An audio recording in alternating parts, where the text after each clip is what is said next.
business e ca un bebeluș. Cineva îl concepe și se gândește la el. După care încet crește și trebuie asistat. După mine nu 9 luni, un an.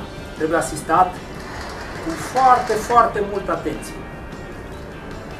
După ce s-a născut, a trecut un an și într-adevăr s-a născut și poate respira singur, după care trebuie să-l înveți să mănânce, să umble, să vorbească, adică să comunice cu cei în jurul lui, și o să ajungă după ceva timp să fie de sine stătător și să nu mai trebuiască să stai de dimineața până seara lângă el. Sigur ați văzut bebeluși toți, sper. Da? Ați văzut cum mămicile în prima perioadă au grijă de ei și no, așa se face. Așa se face și cu un business. Când business-urile devin mai mari și mai mature și așa mai departe, pentru asta se scrie un business plan care conține un buget, care în spate are niște argumentații și așa mai departe. Nu este obligatoriu să faceți asta din prima. Orice șervețel e suficient de bun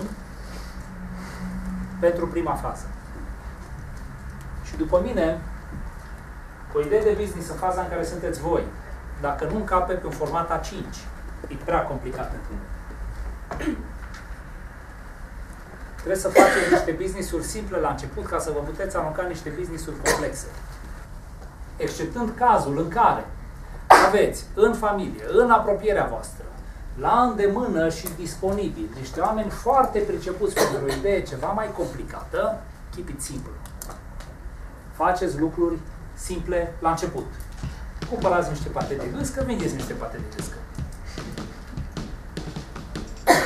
Puteți încerca și să cumpărați zahăr și să vindeți zahăr. S-ar putea să reușiți, unde alții n-au reușit.